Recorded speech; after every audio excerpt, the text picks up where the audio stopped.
5.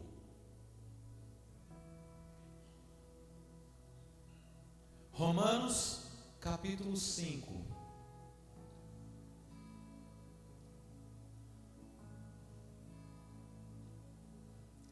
Nós estivemos essa manhã no jejum aqui na igreja, foi muito bom o período de oração que tivemos com os irmãos.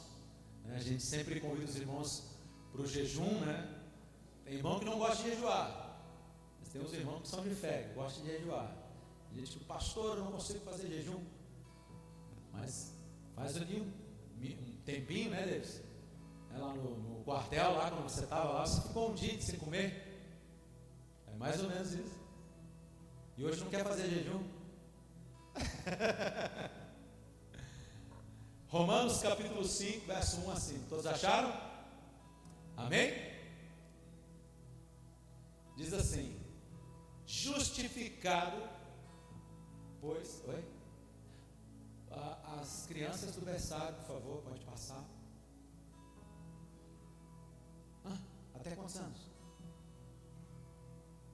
Até 4 anos, isso. Da berçário já pode passar. Não tem criança de 4 anos. Tem. Amém.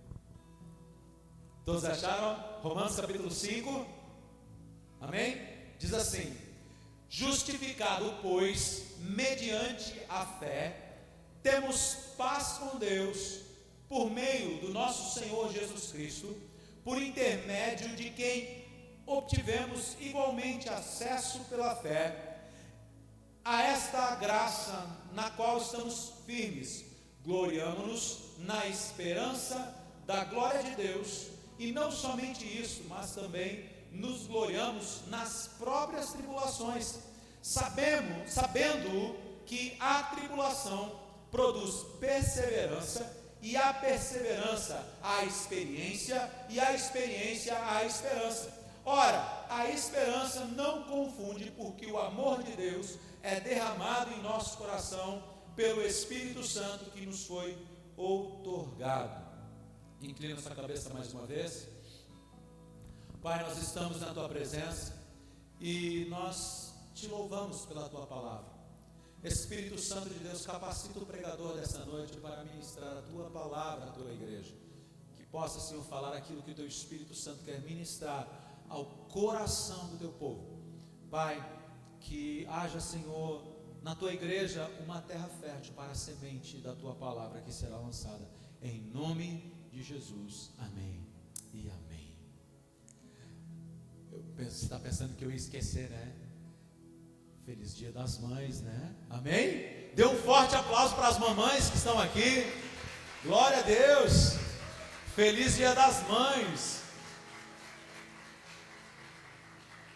Sempre no Dia das Mães os pais ficam pensando assim: hoje o pastor vai descer a chulapa nas mulheres, né? Tem essa coisa assim na igreja: hoje o pastor vai trazer uma palavra que vai dar-lhe na minha mulher, já vou ficar esperando aqui, né? O Carlinhos está rindo lá porque ele estava esperando isso hoje. Mas eu vou te dizer que tu está enganado. A Márcia não deixou. Amém, queridos? Geralmente, os cultos temáticos, Dia dos Pais, a palavra é para os homens, para o sacerdote. Dia das Mães é para a ajudadora, para a mulher. Mas hoje não, hoje a palavra é para a igreja, amém? Hoje a palavra é do Senhor para a tua vida, amém? Deus vai falar ao teu coração neste lugar, amém? Aleluia, louvado seja o nome do Senhor. Amados, nós estamos num aniversário de 1 ano, fazendo esse mês, o aniversário de 1 ano da maior catástrofe que aconteceu no nosso estado, na nossa cidade aqui, que foi terrivelmente devastada por essa cheia do Rio Guaíba. E os que moram na cidade de Eldorado do Sul, principalmente, ninguém escapou aqui. E amados, de fato que a nossa vida ela é cheia de percalços, cheia de desafios. E a enchente, ela de fato foi um momento muito traumático. Eu confesso que as pessoas ficaram traumatizadas, cada um de nós, porque a gente passou momentos de tensão terríveis, desespero, medo, ficamos angustiados, nós não tínhamos certeza que hora nós ia poder voltar para nossa casa, nós não tínhamos certeza se nós ia ficar vivo.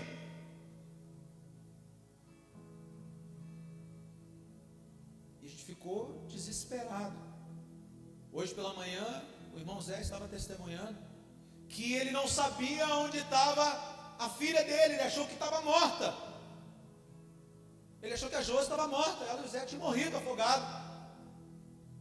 O desespero de a gente não saber, a gente não ter contato com os nossos parentes, com os nossos amigos, com os nossos irmãos, nós não sabíamos o que estava acontecendo. A gente não conseguia ligar, não conseguia falar com ninguém. Então era um momento de muita angústia, muita incerteza.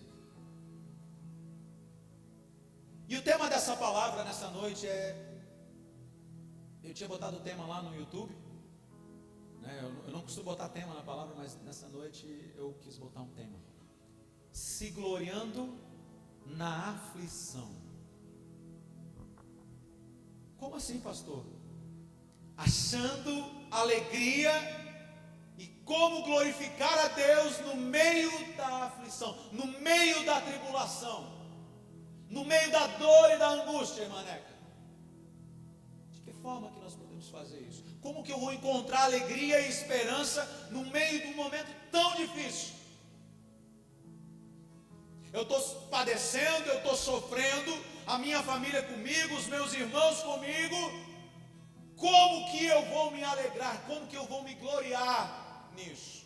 Aqui se gloriar não é você se gabar, né? No sentido de glorificar, de se alegrar em Deus. E às vezes a gente tem aquela ideia de que se gloriar é quando a gente se gaba de alguma coisa, né? Mas aqui não é. O sentido do texto aqui é se gloriar, é como encontrar alegria em Deus no meio de um momento trágico, difícil. Como que eu vou encontrar alegria e esperança? Amados, de fato que a alegria e o contentamento da nossa vida, ele está muito ligado à forma que eu vejo o mundo, à forma que eu vejo as coisas.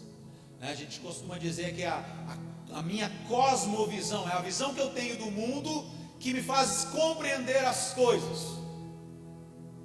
Então, a alegria em meio a um momento de dor está diretamente ligado à forma que eu vejo o mundo, à forma bíblica que eu olho para as coisas, a forma que Deus quer que eu olhe para as aflições.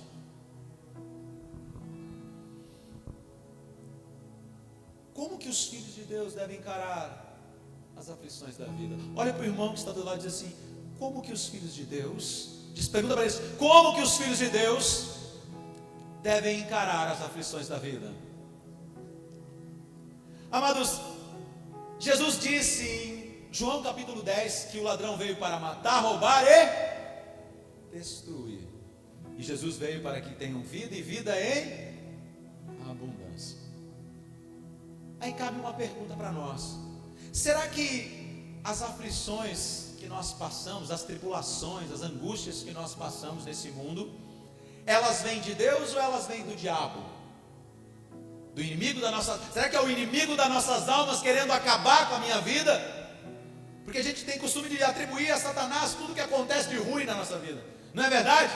Isso é a característica do crente: é o diabo me atentando, é o capiroto me incomodando.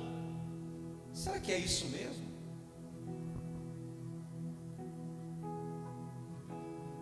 Inúmeras vezes nós encontramos pessoas, crentes, que questionam a Deus quando estão passando por uma aflição.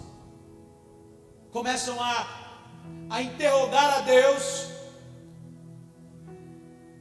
Deus, por que eu mereço? Por que eu estou passando por isso? O que eu fiz para merecer isso? Por que, Deus, que tu estás me castigando? Acha que é um castigo de Deus?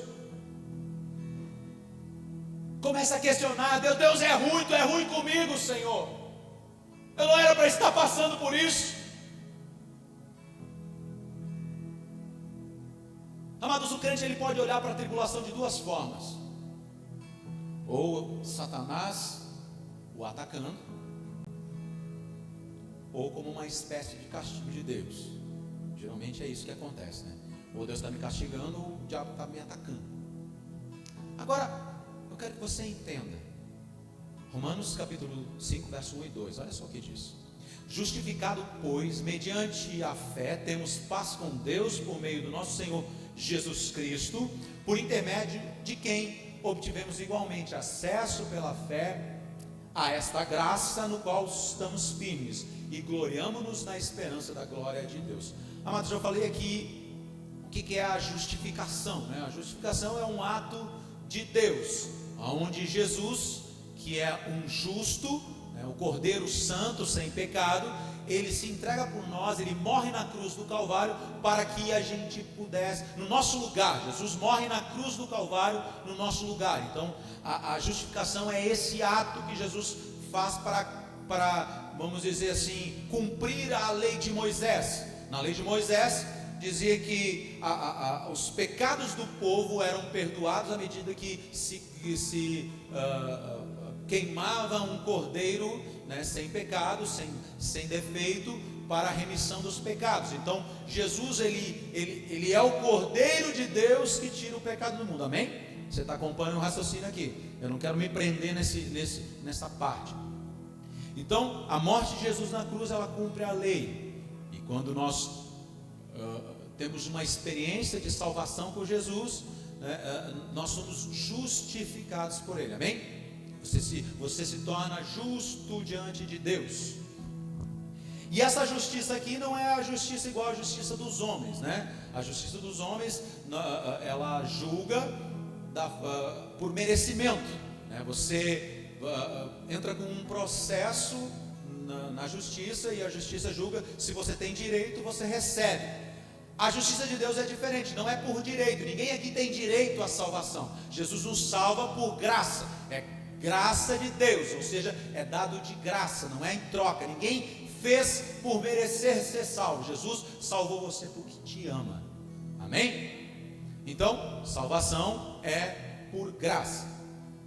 Então, às vezes tem gente que pensa assim, né? Jesus me salvou porque eu sou uma pessoa bonzinha.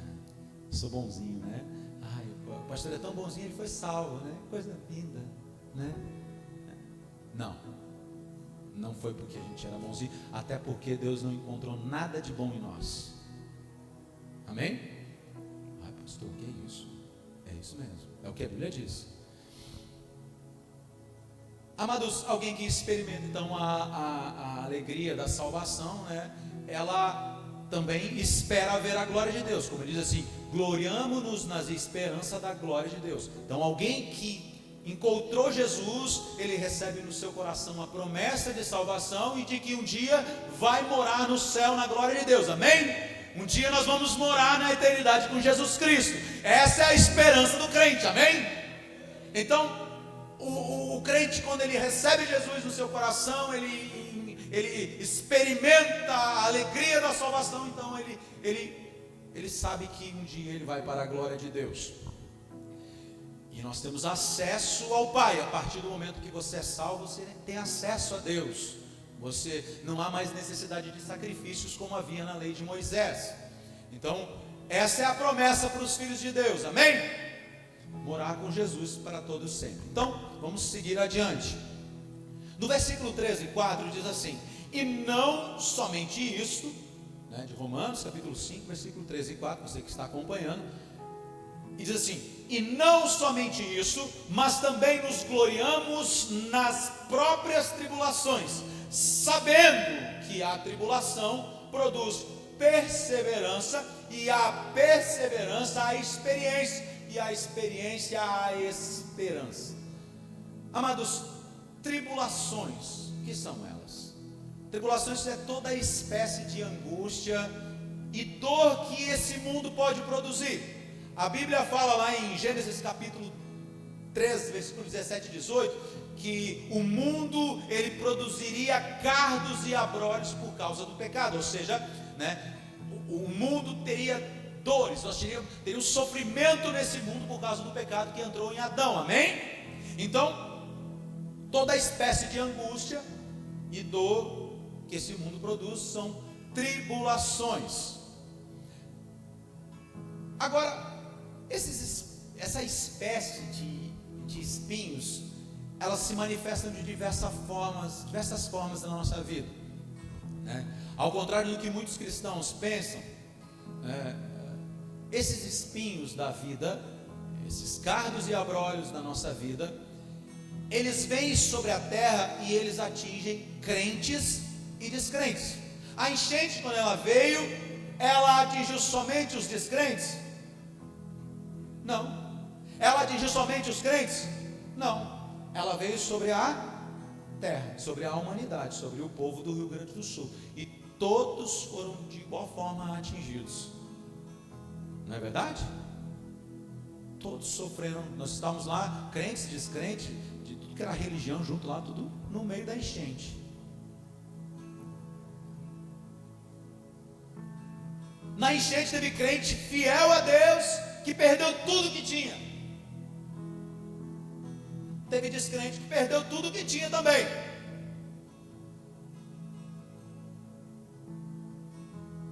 Sabe que acontece um negócio muito interessante. O cara vem para a igreja, ele entra para a igreja e aí ele aceita Jesus e ele fica feliz, né? Porque muitas vezes, às vezes até um erro da própria igreja, ela diz que o cara aceitar Jesus, ele vai receber um superpoder especial, onde ele vai estar livre dos problemas dessa vida, né? O cara recebe Jesus, ele recebe uma super proteção, ele vira um cara especialzinho de Jesus, aonde nada mais lhe consegue lhe tocar. Às vezes o cara tem essa ideia, né? E muitas vezes a desgrama é que muitas vezes a igreja vende isso aí. A igreja diz: vem para Jesus que os teus problemas vão se resolver. Às vezes acontece até o contrário. Você vem para Jesus, parece que o problema aumenta. Não é verdade?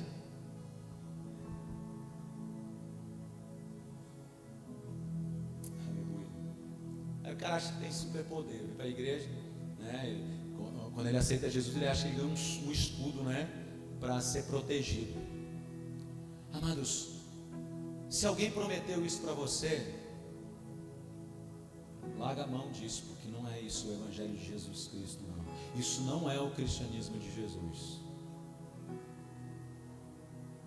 Isso não é o Evangelho de Jesus. Se algum momento te prometeram isso, fuja disso.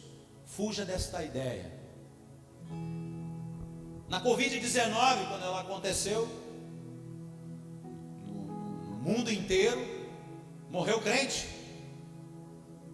Morreu crente. Morreu descrente? Morreu também. Não, aquele crente estava em pecado, por isso que ele morreu. Não. Às vezes a gente fica pensando nisso, né? Com essa ideia. Nós experimentamos aqui, perdemos pessoas amadas por nós, crentes em Jesus, estão lá na glória de Deus, morando com o Senhor. Um dia nós vamos nos encontrar. Perdemos na Covid-19. A tribulação, ela veio sobre os crentes e sobre os descrentes.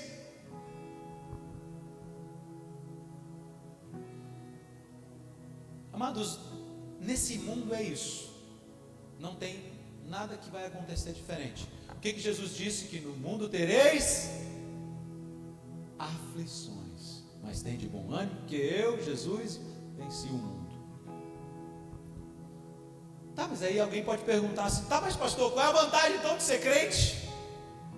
Se a enchente pegou minha casa também, se o Covid pegou minha casa também, tá, por que eu vou ser crente então? Por que eu vou para a igreja? A diferença do crente para o descrente é a forma que ele vê a aflição da sua vida.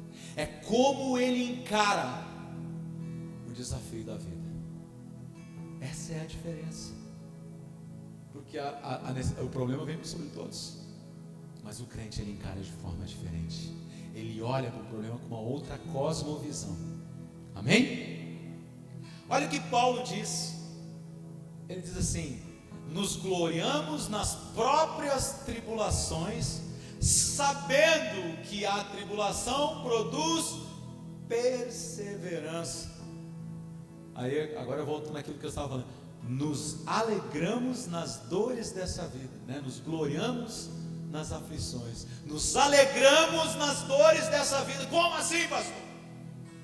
Olha o que Paulo diz, ele diz assim: sabendo, repita comigo, diz sabendo, não, repita comigo, sabendo, eu sei, amém. Amados, Paulo está dizendo aqui, sabendo, tendo consciência, eu sei, eu estou certo. Paulo tinha certeza do que ele estava falando. E Paulo sabia muito bem como encontrar alegria e contentamento na vida, né? Em Filipenses capítulo 4, versículo 11 a 13, ele diz: E digo isto não por causa da pobreza, porque aprendi a viver contente com toda e qualquer situação. O apóstolo Paulo disse isso. Sei tanto ser humilhado, como também ser honrado, de tudo, de todas as circunstâncias tenho experiência, tanto em fartura como fome, assim em abundância como em escassez. Tudo posso naquele que me fortalece. O apóstolo Paulo disse isso. Ele sabia viver em qualquer situação.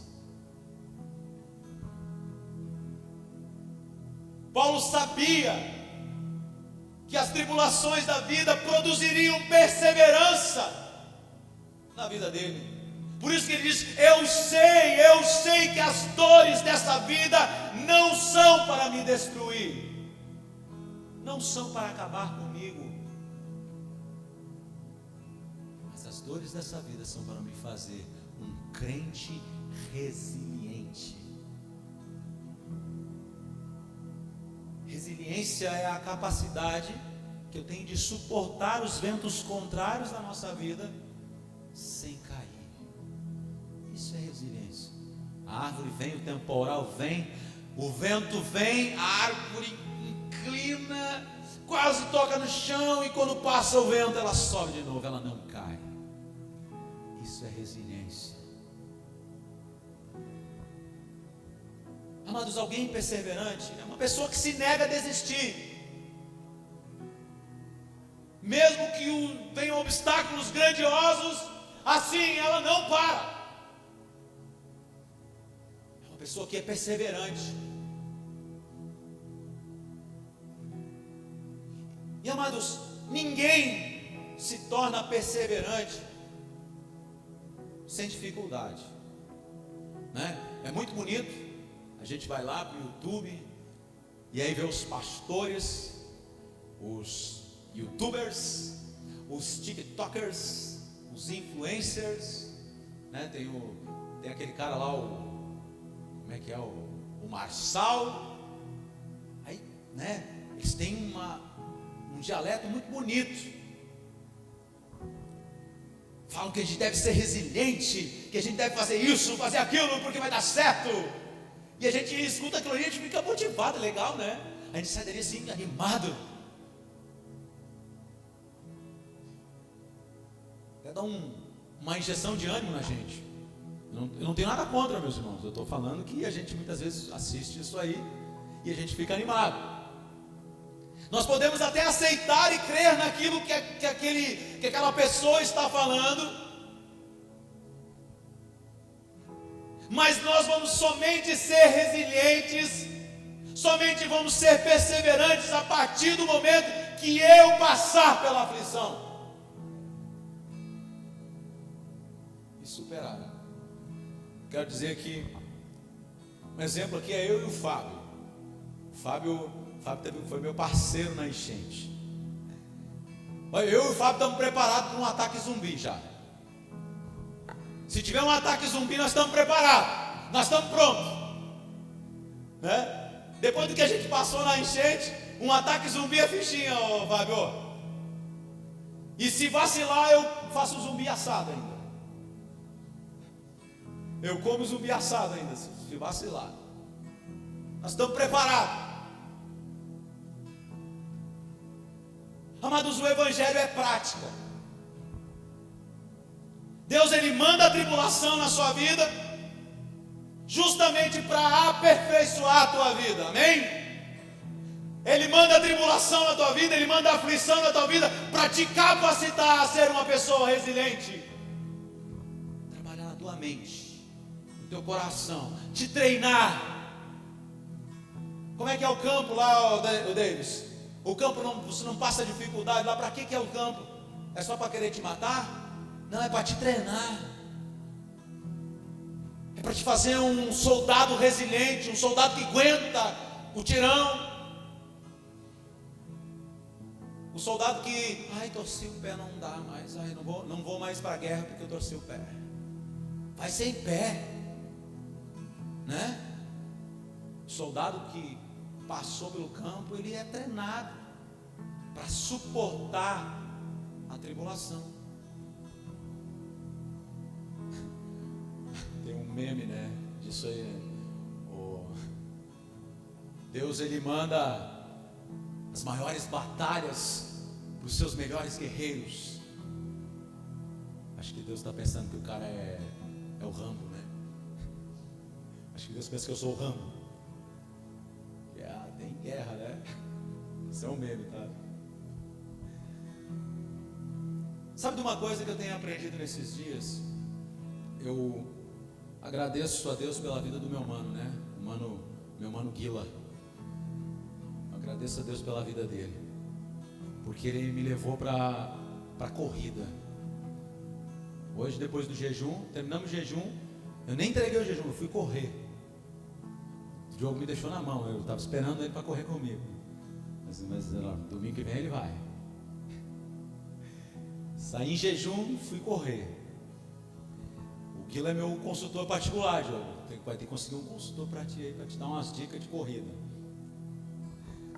E o Guila me dá umas dicas de como é que a gente faz para melhorar o negócio na corrida lá. E na corrida eu tenho aprendido alguma coisa. Tenho aprendido algumas coisas na nossa vida. E eu descobri que na corrida, o meu maior desafio é a minha mente, não é nem o meu corpo. Porque, cara, eu começo a correr, a minha mente começa a me sabotar do início ao fim. A minha mente começa a dizer assim: para quê? Tu já correu o suficiente, tá doendo agora teu pé. A tua mente começa a te sabotar, te dizendo: pode parar, tu já correu, que chegue. Tu já correu essa semana, tu não precisa correr hoje, tu não precisa correr de novo. A mente da gente começa a nos sabotar.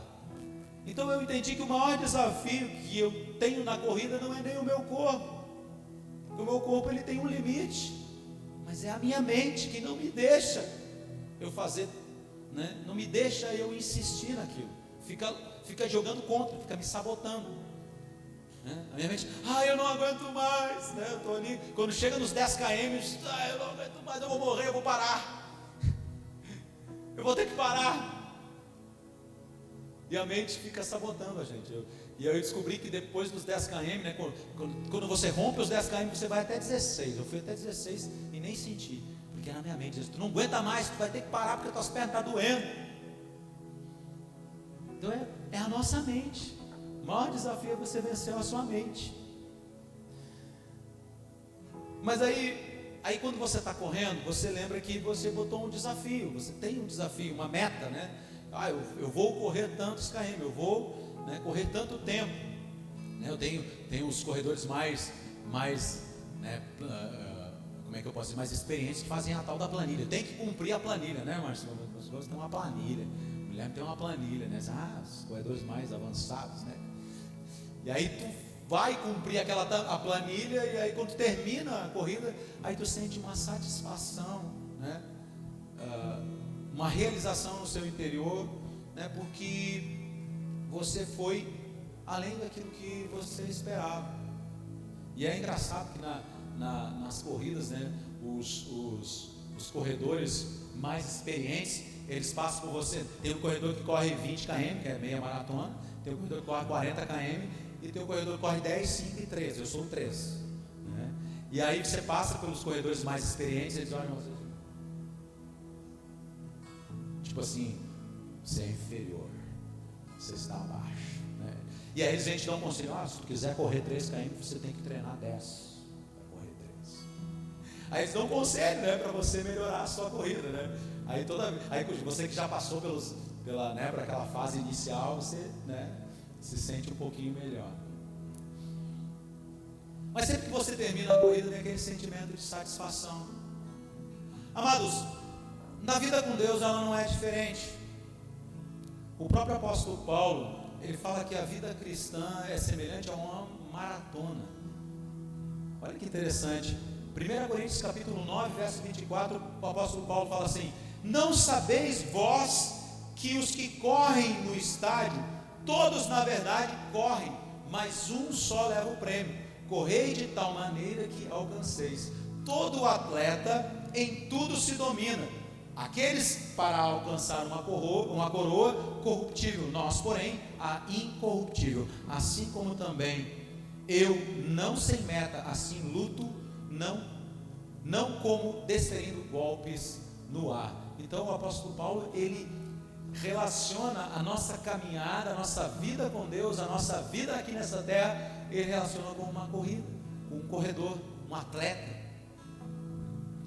Amados, quando as aflições elas estão muito pesadas na sua vida e você já não aguenta mais, aí você vai lá e clama a Deus: meu Deus, eu não aguento mais, eu estou desesperado, eu não sei o que fazer, Deus me socorre, está muito difícil. Teve gente aqui no meio da enchente que pediu para Deus tirar a própria vida. Tamanho a dor e a angústia que estava. Teve pessoas que tiraram a própria vida. No abrigo que nós estávamos lá, teve gente que tirou a vida. Não aguentou o sofrimento, não aguentou a angústia.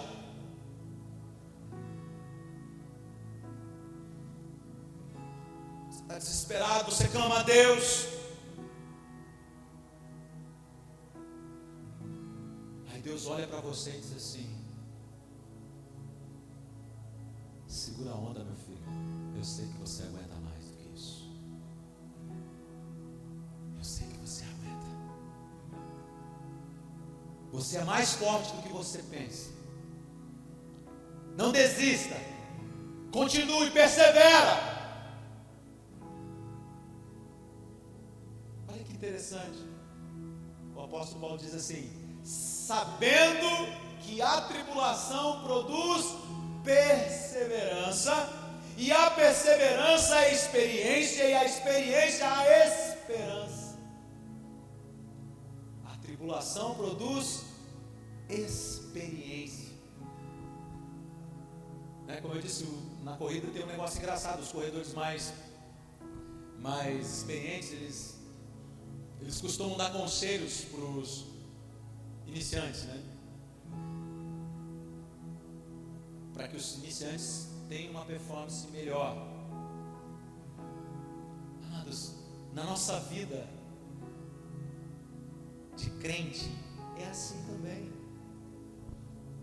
As tuas experiências de superação na vida vão te capacitar a orientar outras pessoas a superarem desafios também. Você não entendeu? As tuas experiências vão te capacitar a ajudar a outras pessoas a superarem os seus desafios. Amém? Deus está te capacitando. É isso que Deus está fazendo. É isso que Deus está fazendo com você.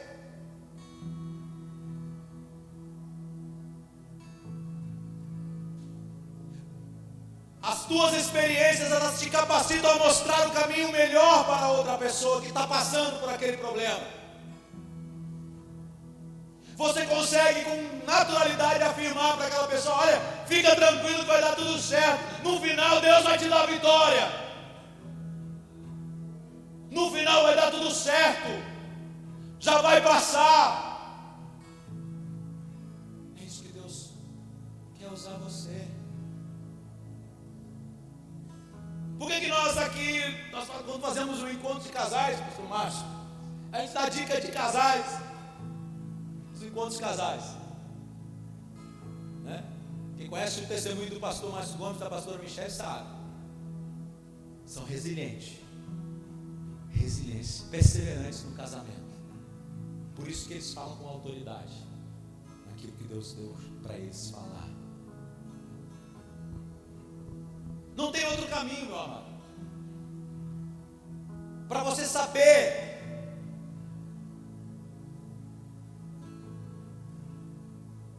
tem outro caminho se você não é você passar pela tribulação. A perseverança gera experiência e a experiência gera esperança.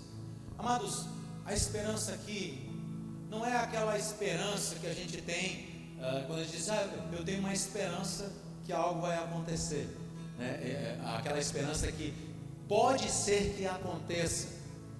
Não, a esperança aqui é a certeza, né? É como você passar pela tribulação, e você passa pela tribulação confiante, certo de que Deus está contigo. Amados, toda a situação que nós passamos na enchente foi exatamente isso que aconteceu conosco. Todas as situações que nós passamos na enchente, do começo ao fim, tudo o que passou, inclusive o que está acontecendo hoje, depois da enchente, depois de um ano da enchente, eu vi a mão poderosa de Deus em ação do início ao fim. Eu vi. E isso gerou no meu coração ainda mais esperança nas promessas de Deus. Esperança é alguém que espera em Deus. Esperança bíblica é isso. Eu espero algo que vai acontecer. Eu sei que eu vou me encontrar com Jesus na eternidade, por isso eu espero. Eu sei que Jesus vai me dar vitória, por isso eu espero. Isso é esperança em Deus, é esperança bíblica.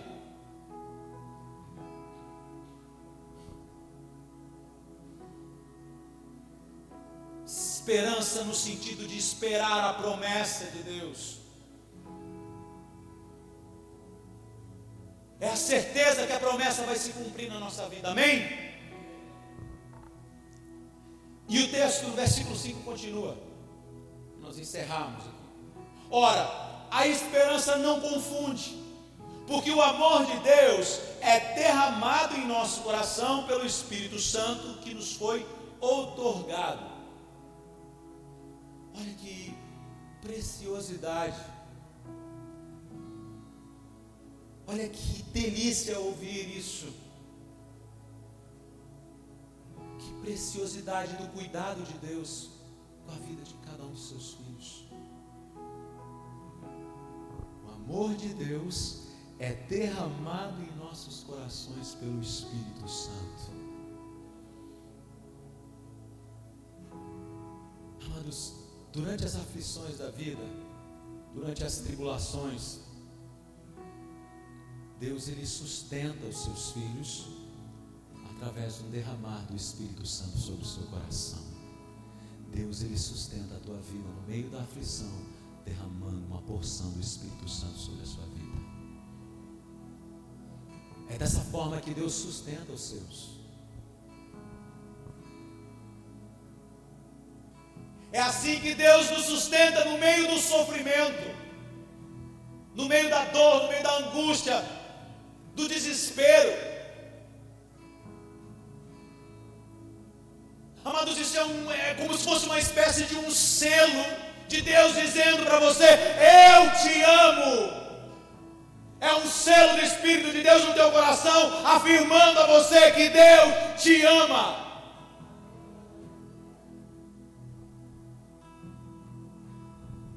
As tribulações não são castigo de Deus para a tua vida. Olha para o irmão que está do teu lado e diga assim: meu irmão, minha irmã, as tribulações não são castigo. Não é um castigo para a tua vida. Muito pelo contrário. É a manifestação do amor de Deus pela tua vida. Quando eu digo para as pessoas que a enchente foi uma bênção na minha vida, as pessoas, como assim, pastor? A enchente foi uma bênção na minha vida, porque eu vi Deus agindo na minha vida, na minha família, nas pessoas que estavam comigo, do início ao fim. Do início ao fim, eu vi a mão de Deus, o amor de Deus, o cuidado de Deus, o zelo de Deus, em cada detalhe. Eu vi o cuidado de Deus.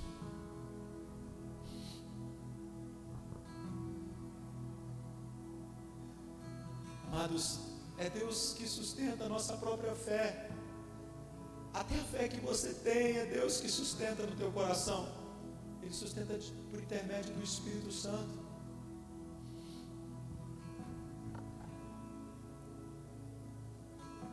Se dependesse da tua resistência de buscar a Deus, né?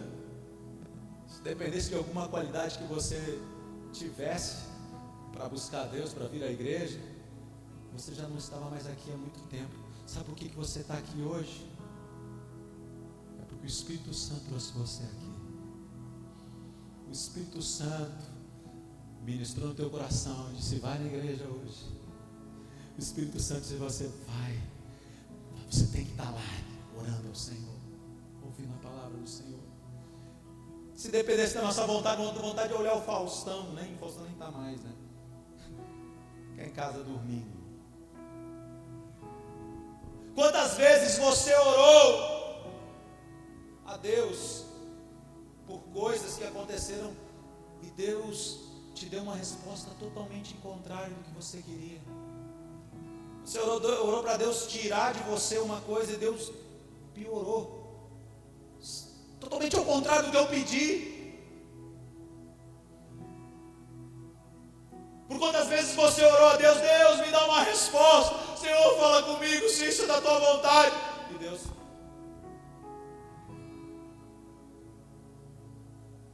não fala nada. Deus silencia.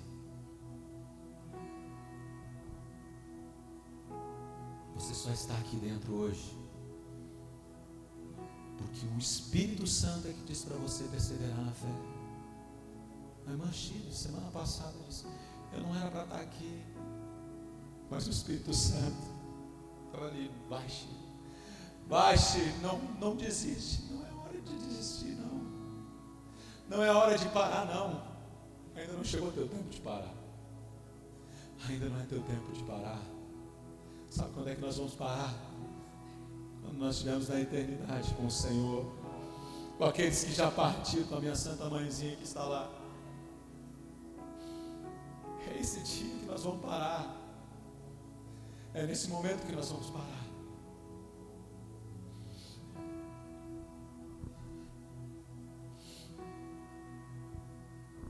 Muitas vezes eu não entendo as coisas que Deus faz.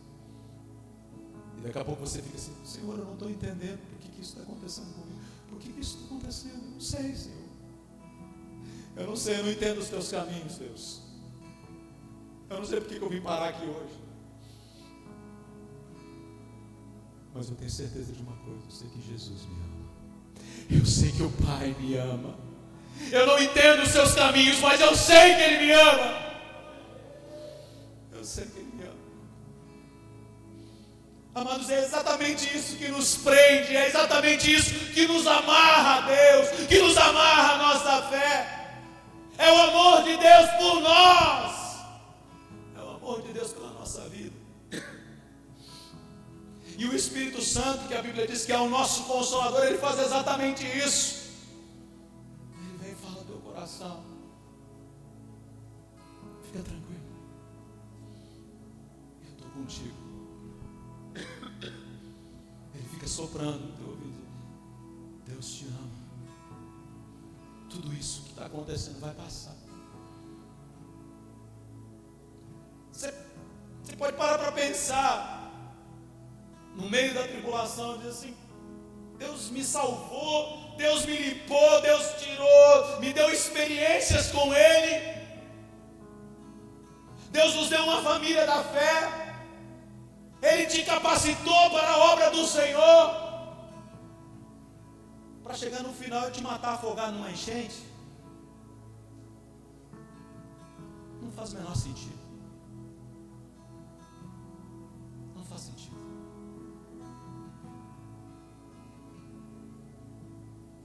Você acha que Ele te trouxe até aqui para te torturar?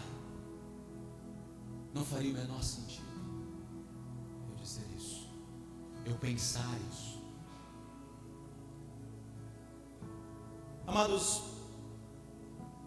eu olho as pessoas hoje no bairro, até na igreja mesmo. Algumas pessoas chegam e perguntam assim, né? As pessoas se perguntando: será que vai ter uma nova enchente?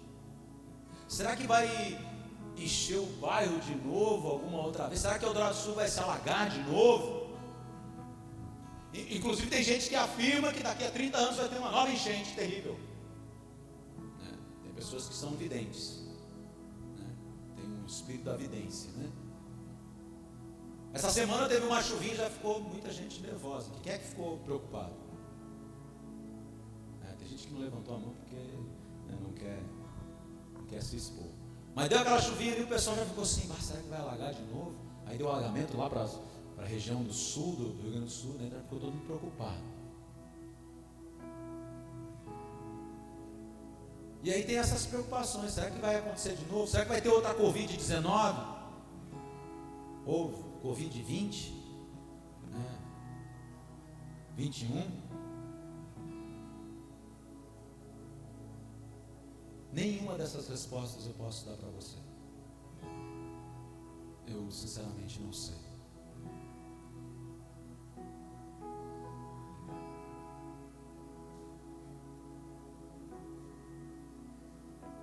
Tomara que não, né? Mas uma coisa eu tenho certeza e eu posso afirmar para vocês: Jesus, Ele está voltando, amém? A Bíblia diz que Jesus está voltando.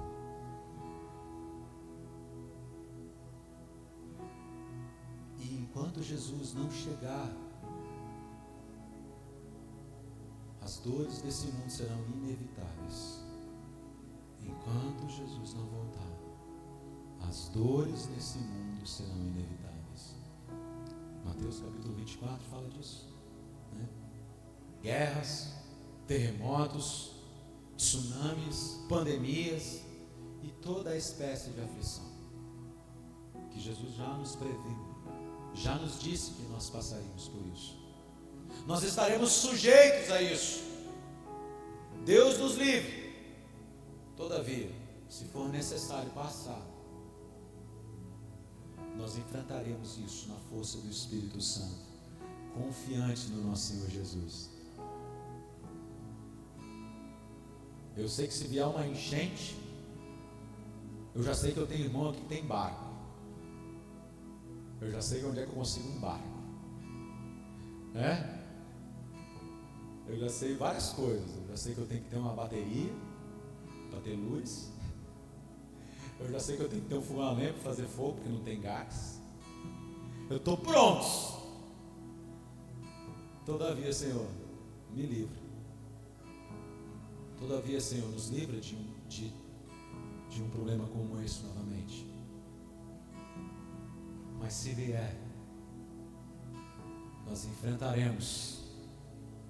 E eu tenho certeza que cada um de vocês aqui, se estiver passando por uma enchente novamente, vai ter esse: não, eu já fiz isso aí, fica tranquilo, vai dar certo, vamos fazer isso aqui porque vai dar certo. Eu já passei por uma enchente, né? Essa não é a primeira. Perseverança. Nós não vamos enfrentar na força do nosso braço, mas na capacitação que o próprio Senhor Jesus fez sobre a nossa vida. A capacitação que Deus deu a cada um de nós no meio da aflição. Eu peguei a caminhoneta do Batista e eu nunca botei tanta comida dentro daquela caminhoneta. Eu já sei que uma SW cabe muita comida. Eu disse: Batista, me empresta a caminhoneta e nós vamos lá buscar boia no segundo dia da enchente.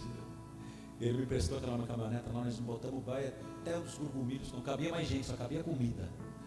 A comida que a gente pegou lá no Assum, para os irmãos comer. Eu já sei que no meio da enchente a gente pode comer comida, né, do mercado sem pagar. Você está rindo? Você está rindo? Você está rindo porque você não tem que entrar no mercado para pegar comida.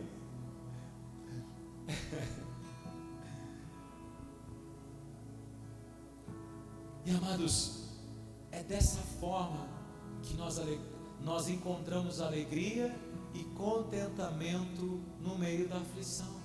É confiando em Deus, é sabendo que Deus está conosco, é sabendo que Deus está no controle de tudo, é sabendo que Deus está permitindo aquilo para trabalhar na minha vida, para me fazer um crente nele. Amados, eu tenho certeza, vou dizer para você, eu me converti na enchente, eu virei crente na enchente. Mas pastor, já está 10 anos na igreja, eu me converti na enchente. Na enchente Deus me quebrou, porque não adiantava ter dinheiro na conta do banco, não adiantava ter carro, nada adiantava. O Espírito Santo disse assim: que adianta? Tinha gente comigo ali, no meio da enchente, que é dono da metade da São Sucia aqui, e estava lá, comendo arroz tirado dentro da água da enchente, comendo arroz com um pedacinho de porco, uma panela de arroz, com acho que tinha uns 2 quilos de arroz, e 300 gramas de porco picado assim. Foi o melhor arroz com porco e nada que eu comi na minha vida. E os ricos estavam comendo junto comigo, bem felizes, dando glórias a Deus. Por isso que eu disse que eu tive uma experiência com Deus. A gente é acostumado com todas as regalias da nossa vida. Ai, pastor, tem casa com piscina.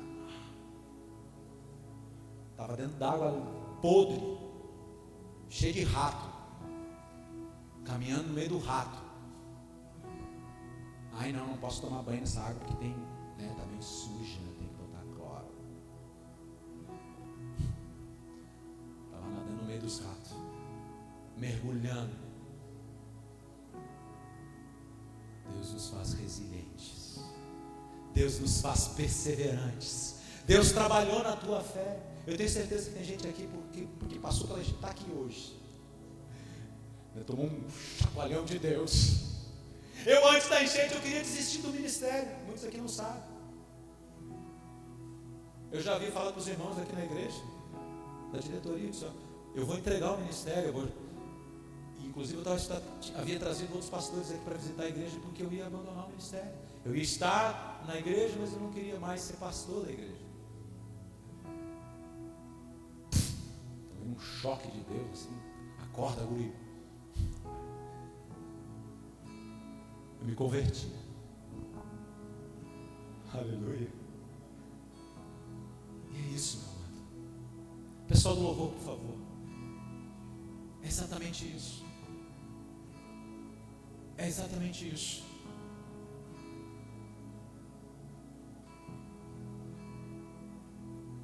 Quem sabe você não sabe, você não entende o que acontece com você. Você se pergunta, mas é a mesma coisa que o apóstolo Paulo disse: sabendo. Deus quer que você saiba, que você entenda, que você olhe para o mundo, olhe para as aflições desse mundo e entenda o que está acontecendo. Vamos nos colocar de pé.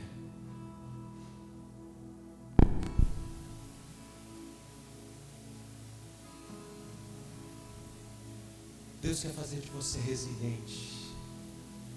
Deus quer fazer de você perseverante. As lutas virão na sua vida ainda. Não estou profetizando luta sobre a sua vida, não. Outras lutas virão. Outros desafios virão. E Deus vai estar capacitando você a ajudar outras pessoas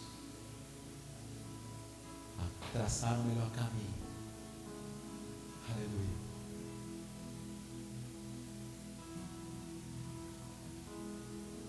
Feche os teus olhos e comece a orar ao Senhor agora. Feche os teus olhos.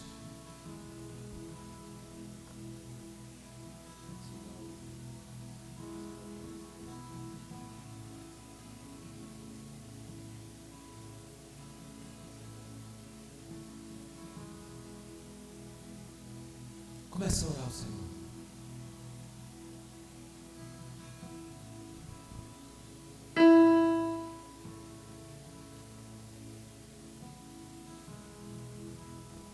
A palavra de Deus, ela diz assim: porque dele e por ele foram feitas todas as coisas. Tudo que acontece na nossa vida vem dele, é por ele, é dele, não é o diabo. Não, o diabo tem as costas largas. Se você é um filho de Deus, uma filha de Deus que experimentou a alegria da salvação, tenha certeza que é o próprio Deus trabalhando na tua vida, trabalhando no teu coração.